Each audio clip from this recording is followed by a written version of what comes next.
Mesdames, Messieurs, bonsoir à tous. Bienvenue dans ce journal. Voici les titres de l'actualité de ce jeudi. Autour du bassin versant de Bataveya, les agents du ministère des Eaux et Forêts, de la mairie du 3e arrondissement, l'ONG Les Amis de l'Aloé sensibilisent les riverains sur les bien-fondés de la préservation des zones humides. Politique mise en place du Centre gabonais des élections, l'IPADES décide de faire cavalier seul en envoyant exclusivement ses membres vu les délais impartis. Et puis enfin, à l'étranger, en Somalie, un sommet sur la stratégie de lutte contre les islamistes radicaux Chebab est en cours. Plusieurs chefs d'État de la Corne d'Afrique prennent part à ce sommet.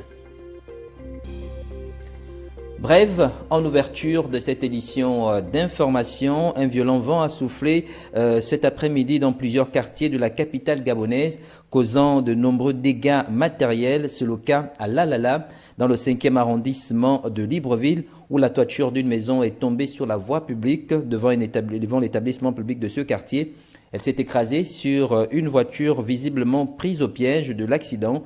La circulation a été notamment momentanément bloquée. Plusieurs accidents du genre ont été signalés dans de nombreux quartiers.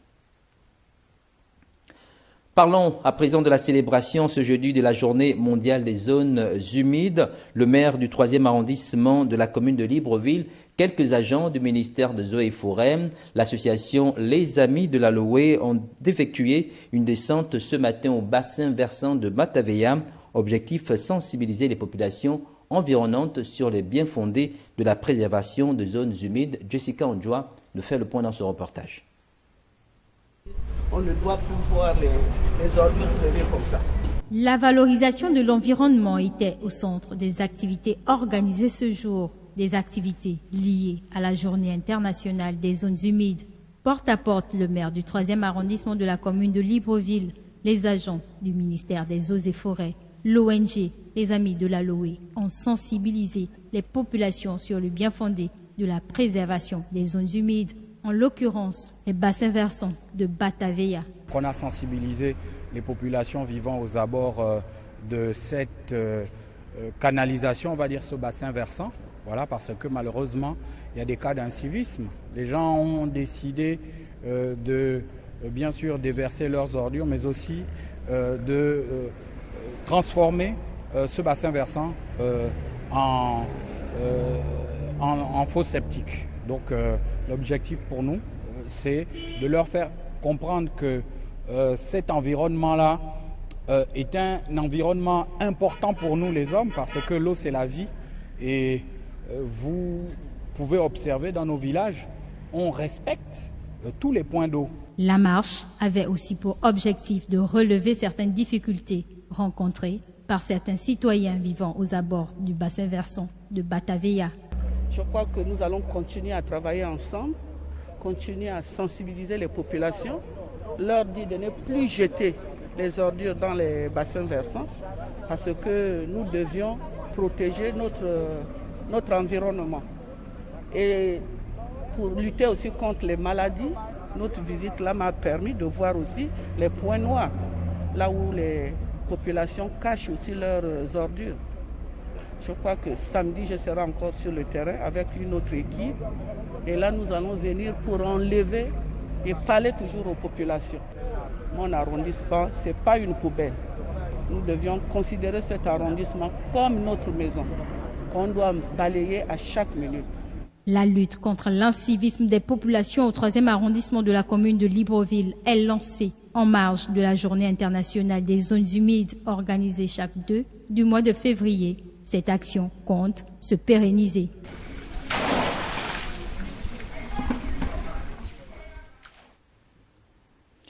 Il est urgent de restaurer les zones humides. C'est le thème retenu cette année à l'occasion de la célébration de la journée mondiale des zones humides. Des campagnes de sensibilisation sont menées sur le terrain, notamment par les mouvements associatifs. Pour parler de l'intérêt de cette campagne, nous recevons sur ce plateau Guilan Ibinga, président de l'association des Amis de l'Aloé. Guilan Ibinga, bonsoir. Oui, bonsoir. Merci déjà d'avoir accepté l'invitation de TV+. C'est l'ONG Les Amis de l'Aloé qui est honorée de, bien sûr, être invité sur le plateau, ce magnifique plateau de TV+. Alors, déjà d'entrée de jeu, parlez-nous, présentez-nous un peu les Amis de l'Aloé. Alors, les Amis de l'Aloé, c'est une organisation donc non gouvernementale qui a pour mission de participer à la vulgarisation de l'écosystème aquatique, tout en l'en protégeant, donc, et également inciter les populations à l'éco-citoyenneté, d'où notre action du jour, via bien sûr l'organisation internationale, la journée internationale des zones humides. Voilà. Alors, pourquoi avoir choisi le nom Loé? Qu'est-ce que signifie exactement Loé? Bon, l'Aloé, c'est pour déjà symboliser ce cours d'eau qui, bien sûr, scinde la commune de Libreville et celle d'Ovendo. Voilà. Et dans ce cours d'eau, on a bien sûr l'écosystème mangrove. Donc, c'est pour symboliser simplement ce cours d'eau-là qui est truffé de mangroves. Voilà. Donc, pour montrer que, bon, ben, nous, on est les amis de cet environnement-là. Tout à fait. Pas seulement l'aloé, mais tout genre en fait, les mangroves de tout le Gabon. Voilà, en fait. Ok. Alors, vous fonctionnez en termes associatifs, c'est-à-dire à but non lucratif, mais d'où vous viennent les moyens pour mener vos différentes actions? Ce sont là nos cotisations, ce sont les membres de l'ONG Les Amis de l'Aloé, puisque pour l'instant, nous ne bénéficions d'aucune subvention de l'État. Donc, ce sont nos subventions qui nous permettent tous les week-ends de pouvoir, bien sûr, aller dans la mangrove. Nous nous sommes investis sur un site du côté de Mindoubé 1, voilà, donc un ancien village des pêcheurs, voilà, où ces derniers avaient détruit 4,5 hectares de mangrove. Et la mairie avait pris l'initiative, celle de déguerpir. Mais le problème, c'est que c'est bien de déguerpir, mais maintenant, qui veille? Et là, il y a les jeunes de Mindoubé qui ont pris cette initiative, celle de veiller à ce que les populations qui vivaient avant ne puissent pas se réinstaller. Et nous, on a surfé sur la vague, donc on s'est associé avec, bien sûr, les jeunes de Mindoubé 1, qui fonctionnent en collectif, vu que nous sommes une entité légalement constituée.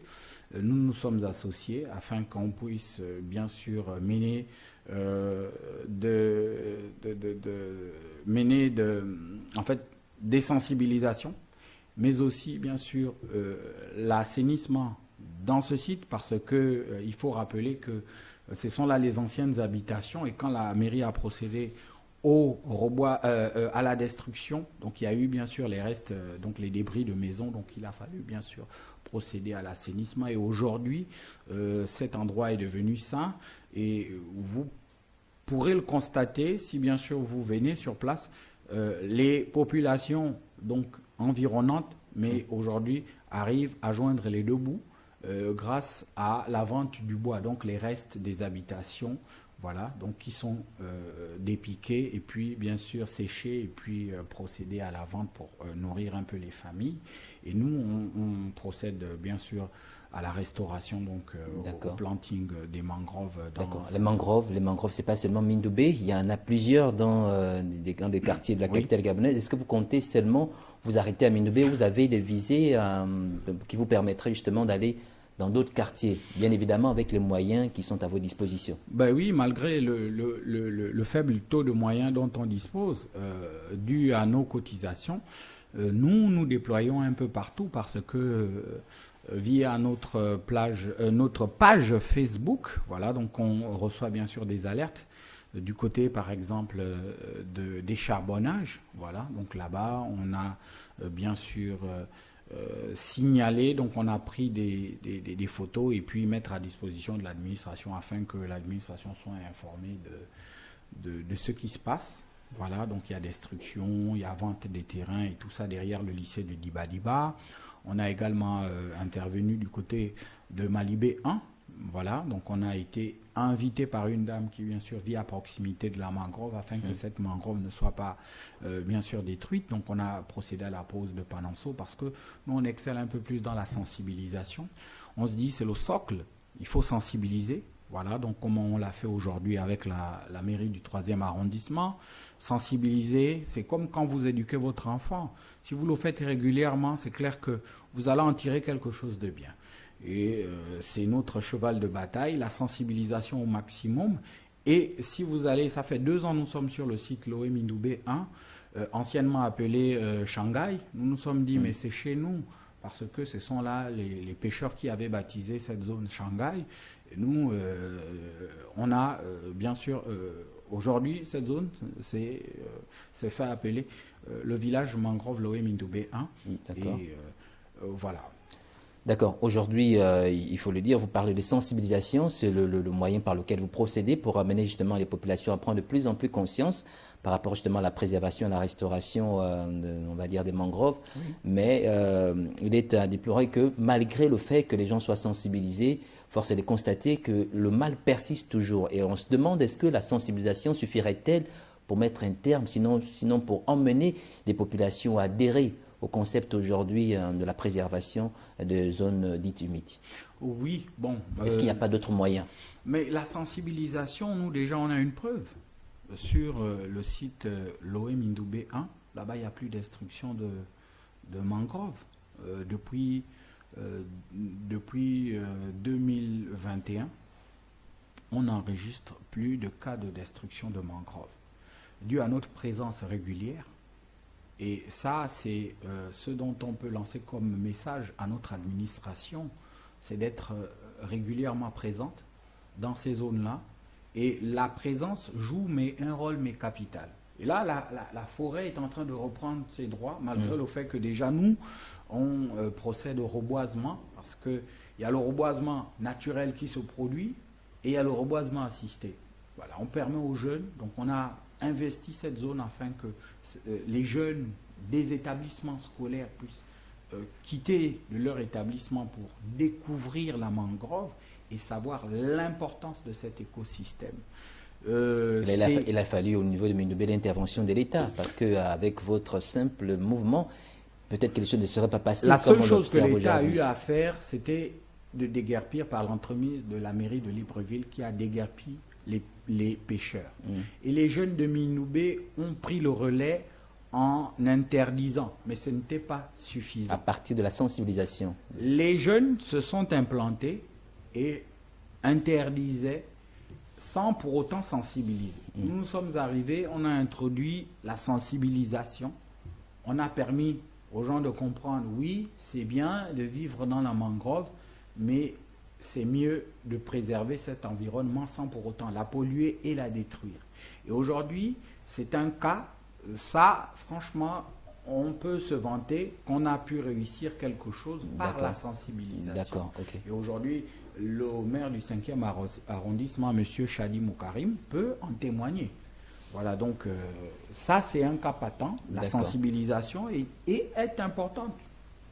D'accord. Tout à l'heure, vous avez justement procédé à une sortie avec le maire du 3e arrondissement de la commune de Libreville, avec quelques agents du ministère des Eaux et Forêts pour sensibiliser les populations de Bataveya autour justement de l'importance de préserver ce bassin dans un état salubre.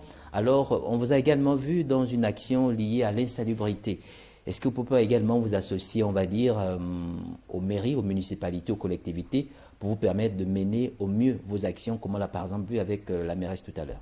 Oui, c'est notre optique dès le départ, parce que je crois depuis 2020, par exemple avec la mairie du 5e arrondissement, de manière conjointe, on mène des sorties de sensibilisation.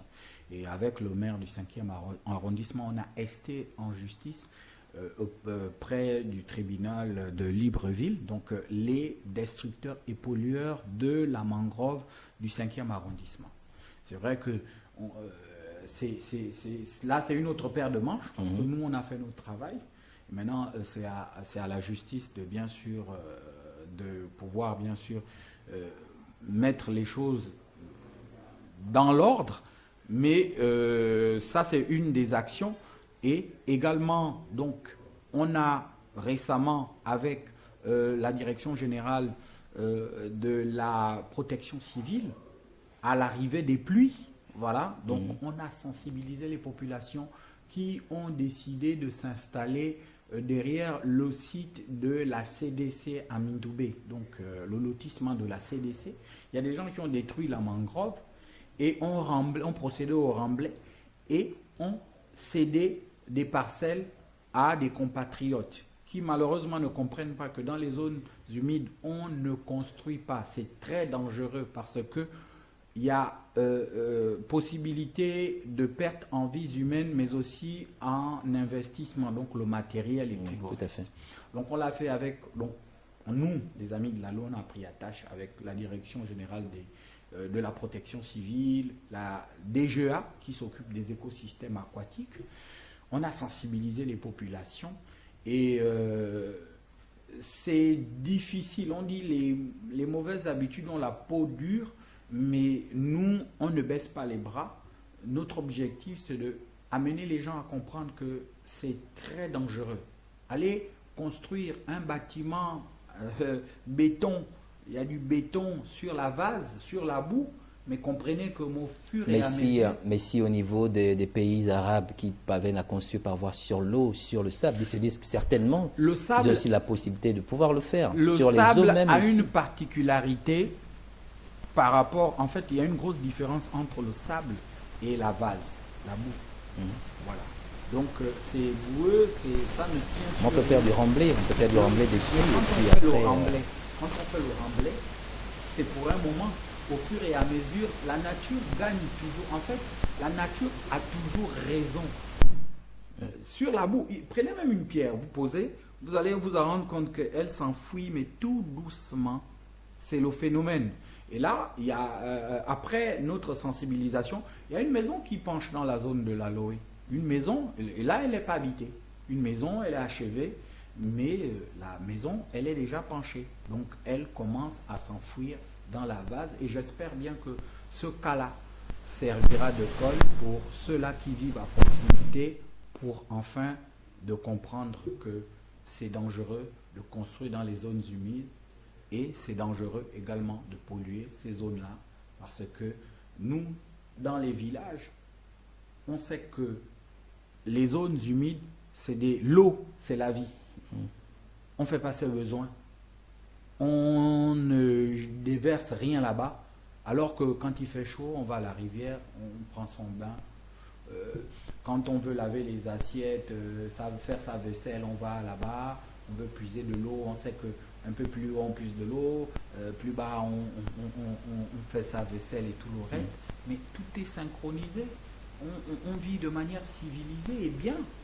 Pourquoi est-ce qu'on ne le fait pas en ville? Mais c'est normal, il faut également voir la situation démographique en ville comme au village, ce n'est pas la même chose. Là-bas, l'espace est encore assez vaste et quelquefois, comme vous l'avez dit tout à l'heure, certainement la question de sensibilisation manquerait. Donc, il faudrait initier des grandes campagnes, peut-être avec des partenaires qui vous permettraient justement de faire ce qu'on appelle des sensibilisations de masse, peut-être gagner en crédibilité dans cette action. Je crois qu'on mettra un terme à cet entretien. Merci d'être venu et pour nous apporter des précisions par rapport à ces sujets. Merci, vous restez avec nous quelques instants pour la suite de cette édition d'information Front Social. Les habitants du quartier Ayémé-Maritime dans le 2e arrondissement de la commune d'Untum sont en colère pour cause la destruction de leurs habitations, plantations par la société Olam Gabon. Ils revendiquent le versement de leurs indemnisations. Jessica Ondjoa nous en dit plus. Des terres et des plantations détruites par GZ. Les populations d'Ayémé-Maritime impactées face à ce déguerpissement n'ont toujours pas perçu leur indemnisation. Elles se sont engagées depuis des mois à trouver des solutions, une raison de cette énième rencontre. On a été impacté par Olam, là où nous étions en train d'exercer nos travaux champêtres. Donc quand le projet est arrivé, l'aéroport et les agents de la culture sont arrivés pour nous évaluer, disant que, écoutez, ici, vous n'avez plus le droit d'être là parce que l'aéroport arrive ici. Olam reconnaît 209 personnes. 209. Même si vous partez aujourd'hui à Olam, vous demandez la liste des gens de Ayémé, on va vous présenter 209. Et tout le monde a un point GPS avec son numéro de téléphone là-dedans. Parce qu'ils nous filmaient dans les plantations. Il y a certaines personnes qui se retrouvent là-dedans, qu'on voit les noms, mais qui n'ont pas planté. D'autres sont encore à peine arrivés dans le village, mais on apprend leur nom aussi là-dedans. Vraiment, pour ça, là, c'est quand même déplorable. pour éviter les conflits et les polémiques, j'ai pris tout le monde pour que tout le monde gagne un peu. Est-ce que vous comprenez? Maintenant, si les gens ne sont pas contents de ce travail, je vais me référer à la liste de 174 personnes. Et c'est ce qui est sorti sur les chaînes télévisées. Des ayants droit et d'autres personnes qui se sont infiltrées en flou total, tout un méli-mélo autour de cette affaire. Cette réunion avait pour objectif d'identifier toutes les zones d'ombre qui constituent des tiraillements et de relever l'état d'avancement du dossier. Nous sommes allés vers le ministre de l'Agriculture. Nous avons travaillé. Le ministre de l'Agriculture a mis en place une commission technique paritaire. Cette commission est composée du gouvernement, c'est-à-dire les représentants du gouvernement, du CAP et des victimes que vous êtes. Les victimes et bien entendu G16. Parce que pour le ministre de l'Agriculture, le chef de l'État a dit ne pas vouloir entendre du bruit sur ce dossier-là, parce qu'il veut régler ça. Je vous ai dit tantôt que moi je ne suis pas un homme politique. Je dis tout simplement ce qui m'a été dit. Je ne suis pas venu vanter ici les mérites du président public ou ministre ou quoi. Non, ce n'est pas ma mission. Mais je dois vous donner l'information exacte que j'ai reçue. Les terres, plantations et autres logements qui semblent faire partie des priorités des plus hautes autorités du gouvernement sont, pour le regretter, au centre des discussions entre GZ et certaines populations dans certains quartiers de Libreville et autres communes du Gabon. La distribution des macarons pour la traçabilité des personnes impactées a constitué la clôture de la rencontre.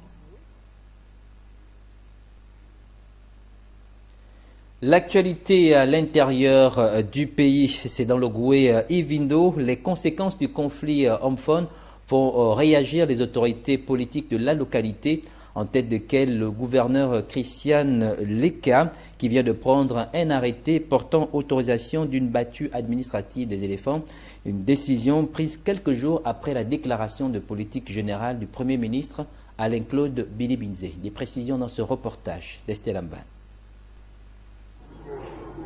Le Goué-Ivindo fait partie des nombreuses provinces qui ont enregistré ces derniers mois plusieurs agressions mortelles causées par des éléphants. Les dernières agressions en date ont eu lieu le 27 janvier 2023 au quartier Liokongota dans la commune de Makokou et le 29 janvier dans une école primaire du département de la Zadie où un enseignant a été mortellement agressé par un pachyderme. À cela s'ajoutent de multiples dégâts causés aux cultures vivrières. Cette insécurité à laquelle sont exposées les populations par la présence des pachydermes à proximité des habitations, des villages et quartiers de la province de Logoué-Ivindo inquiète les autorités. Une battue administrative aura donc lieu sur autorisation du gouverneur de Logoué-Ivindo, Christian Leka, et en respect des dispositions du décret du 12 juillet 2021 qui autorise une battue administrative des éléphants mâles adultes dans toute zone où il y a une menace ou une agression dans la province de Logoué-Ivindo en vue de garantir la sécurité des biens et des personnes. Selon l'arrêté du gouverneur, la battue sera exécutée par l'unité spéciale sous le contrôle et la responsabilité technique du directeur provincial des eaux et forêts.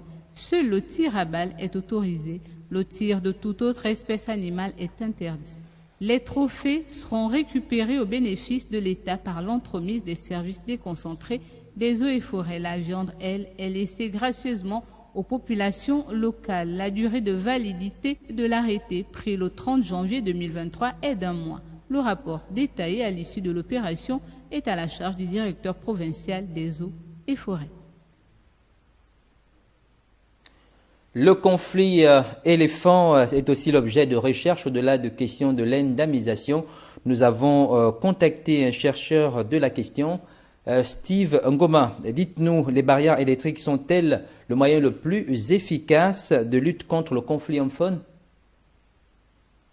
Est-ce que c'est la panacée? Bien évidemment non. Pourquoi? Parce que, alors j'ouvre une parenthèse pour encore expliquer un contexte, les méthodes de protection ou les méthodes de dissuasion sont l'équivalent pour ce qui est donc du conflit, dans le contexte du conflit homme-éléphant, les méthodes donc, de protection des cultures sont l'équivalent des aspirines en médecine, c'est-à-dire ce ne sont pas des méthodes qui viennent curer ou solutionner complètement le problème, mais qui viennent apporter un soulagement le temps que des mesures réelles de solutionnement soient, ou des mesures réelles de solution, tant pour moi, soient trouvées, et donc les solutions durables.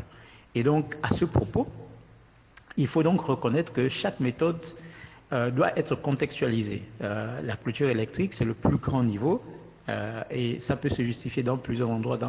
Ici au Gabon, d'autant plus que les éléphants sont partout, et de plus en plus avec notre besoin, quand je dis notre besoin, nous les hommes, nos besoins en termes d'espace, en termes de besoins économiques, les rencontres donc avec les animaux, ou les rencontres hommes-éléphants vont croissant et s'accroîtront. Puisque plus nous avons besoin d'espace, plus eux ils en auront moins, et plus il y aura de rencontres. Et donc cela justifie aujourd'hui, d'une certaine manière, la mise en œuvre de la clôture électrique, qui est la méthode normalement mise en œuvre dans les points très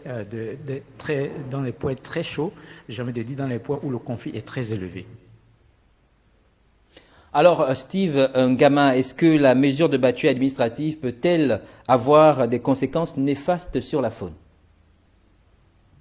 Normalement, lorsque cette mesure est bien appliquée, la battue n'a pas de conséquences négatives contre la préservation des éléphants. Pourquoi? Parce que une battue bien appliquée, premièrement, permet d'éradiquer, donc de sortir, d'enlever du milieu l'éléphant à problème, qui exacerbe donc le conflit, c'est-à-dire qui augmente la rancœur des populations.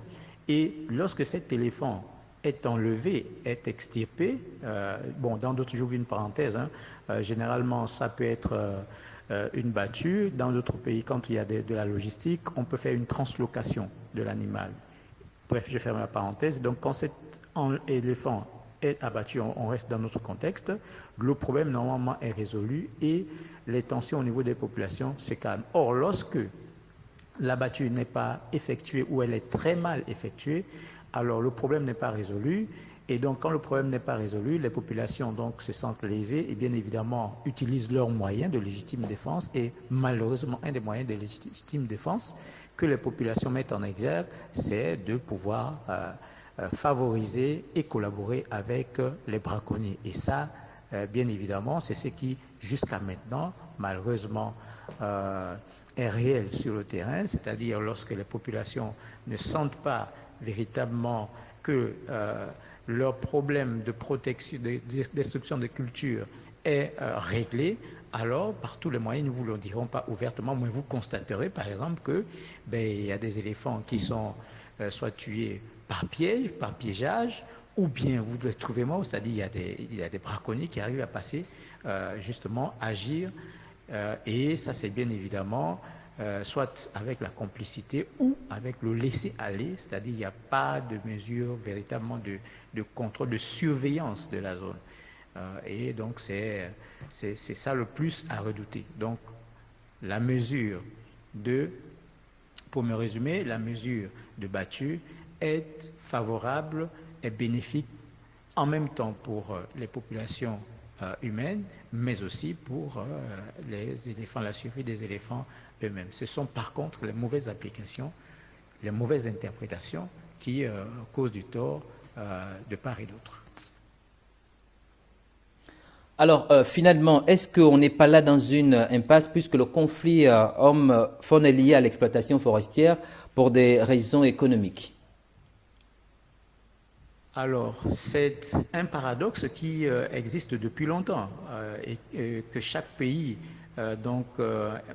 gère à sa façon avec les moyens dont il dispose. Et d'ailleurs, il faut notifier que l'histoire nous apprend que c'est parce que justement les modèles économiques aujourd'hui mis en avant par l'Occident a entraîné une dévastation, une destruction donc de la biodiversité qui a eu ce mouvement, qui a eu ce réveil de mouvement de la biodiversité, de la conservation de la biodiversité pour justement que cette destruction massive de la biodiversité soit freinée. Et donc, ce n'est pas nouveau qu'ici nous puissions en parler. C'est une notion, c'est une problématique propre à tout pays et surtout les pays qui regorgent d'une biodiversité importante comme c'est le cas pour notre pays, le Gabon.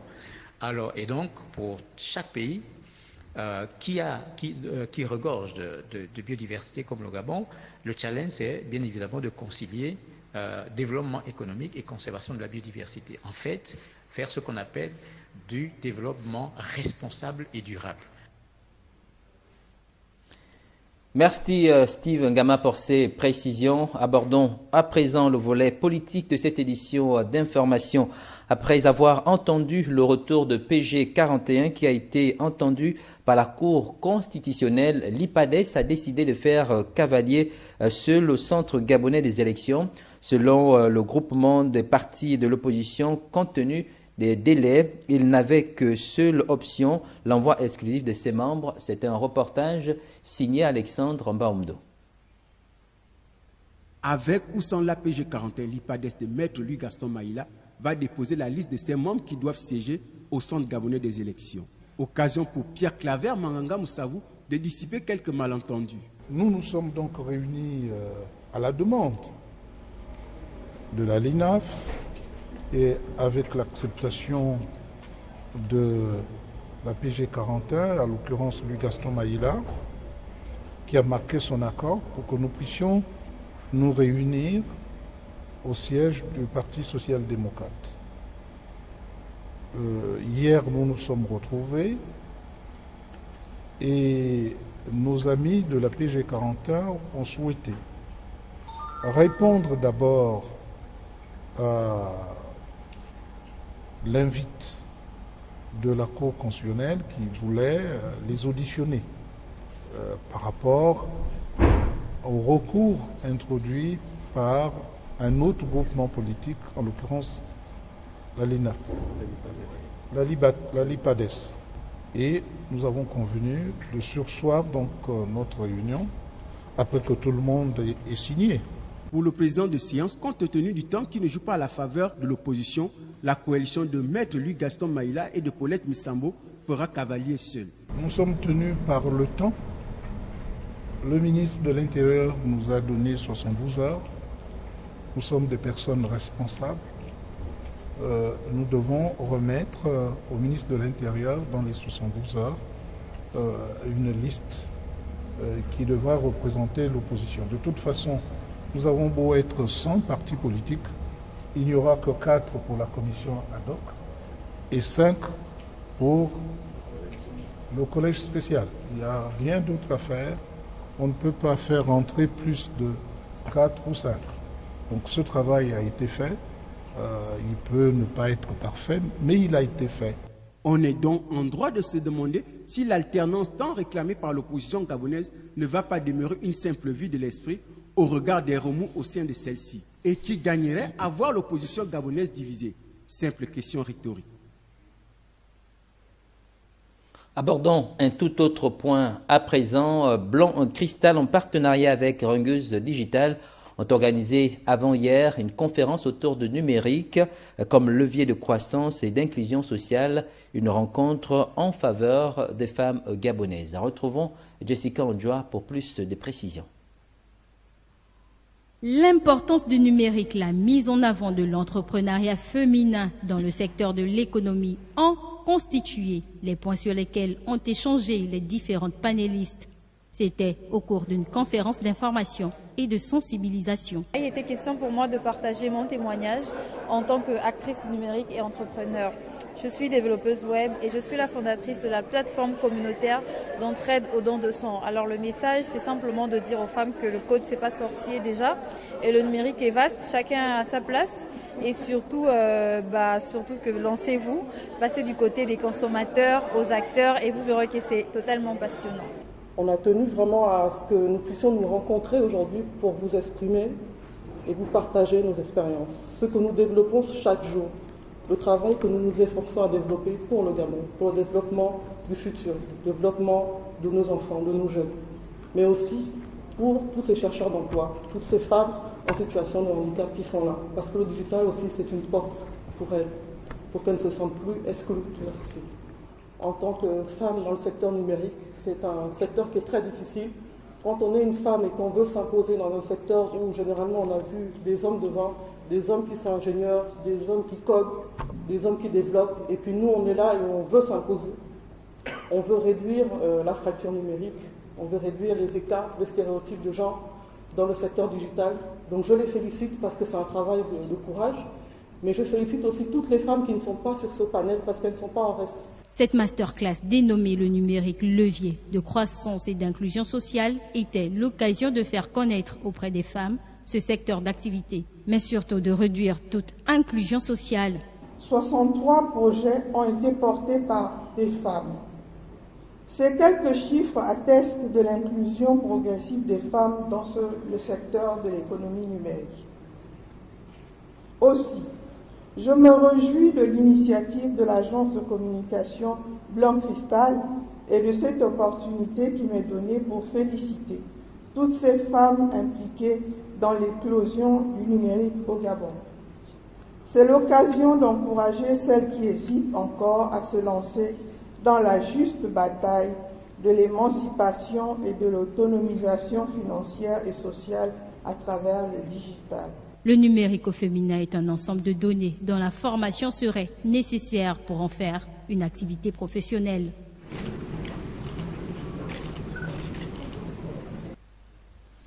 L'actualité se poursuit aussi hors de nos frontières. Hier, à l'occasion d'un sommet organisé en Somalie, les chefs d'État de la Corne d'Afrique ont annoncé leur volonté de donner une impulsion finale pour libérer complètement les pays des islamistes radicaux Chebab visés ces derniers mois par une vaste offensive militaire somalienne. Reportage de Carmen Yégué. Le président somalien Hassan Sheikh Mohamud, ses homologues djiboutiens et kenyans Ismaël Omar Guelleh et William Ruto et le premier ministre éthiopien Abiy Ahmed se sont accordés hier pour donner une impulsion finale aux opérations conjointes dans les zones qui restent aux mains des terroristes. Comme convenu lors du sommet d'aujourd'hui, nous, les dirigeants des États voisins, nous devons renforcer la sécurité de nos nations et des peuples vers la prospérité en mobilisant conjointement des opérations de sécurité régionales pour anéantir les terroristes sur plusieurs fronts. En ligne de mire, leurs principaux bastions dans le sud et le centre de la Somalie. Depuis que les Chebab ont été chassés des grandes villes en 2011 et 2012, ils restent solidement implantés dans les vastes zones rurales et mènent des attaques meurtrières en Somalie et au Kenya voisin. Depuis septembre, Hassan Sheikh Mohamud s'est engagé dans une guerre totale contre ces islamistes qui contestent le pouvoir fédéral depuis 2007. Le président a envoyé l'armée soutenir des milices locales, connues sous le nom de Maki Winsley. Cette offensive appuyée par la force de l'Union africaine en Somalie et les frappes aériennes américaines a déjà permis de reconquérir de vastes territoires dans le centre du pays, comme le port d'Arader, contrôlé depuis 2010 par les Chebab d'une victoire qualifiée historique. Mais les Chebab continuent de mener des attentats sanglants, soulignant leur capacité à frapper au cœur des villes et des installations gouvernementales et militaires somaliennes. Le 29 octobre a eu lieu l'attaque la plus meurtrière de ce conflit, tuant 121 personnes et en blessant plus de 300 autres. Sport à présent, le championnat d'Afrique, la 7e édition du championnat d'Afrique des Nations connaîtra son épilogue ce week-end. 2 rencontres au rendez-vous avec la petite finale vendredi 3 février entre les Béréas de Madagascar et le MENA du Niger. Samedi 4 février 2023, l'ultime match de cette édition avec la grande finale entre le pays hôte, l'Algérie et le Sénégal. Plus de précisions dans cet élément signé Herman Malaga. Moussavou. Les 4 meilleures équipes de cette 7e édition du championnat d'Afrique des Nations, Total Energy Algérie 2023, ont dévoilé leur visage à l'issue des matchs de demi-finale. Algérie-Niger et Sénégal-Madagascar. Dans la première rencontre, ce fut une formalité pour les Fennecs d'Algérie qui ont validé leur ticket pour la finale de cette compétition en écrasant et ruinant les espoirs du MENA du Niger qui espéraient jouer leur première finale de CHAN après un brillant parcours.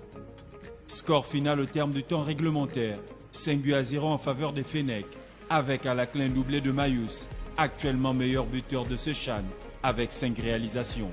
Dans la deuxième rencontre, les Lions de la Teranga ont pris le dessus sur les Baréas de Madagascar, 1-0. Les poulains du coach Paptieux se sont offerts leur ticket pour la finale de ce CHAN.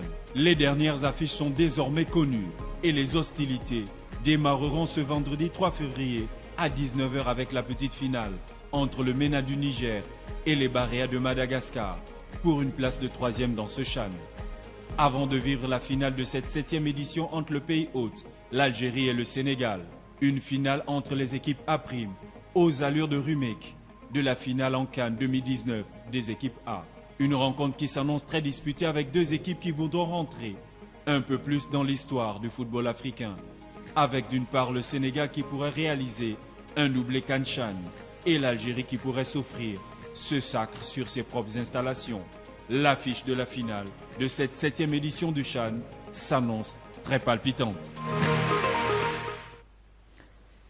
Et voilà qui met un terme à cette édition d'information préparée par l'ensemble de la rédaction. Merci de votre aimable attention. Je vous retrouve demain, s'il plaît à Dieu. Bonne suite de programme sur TV+. Au revoir.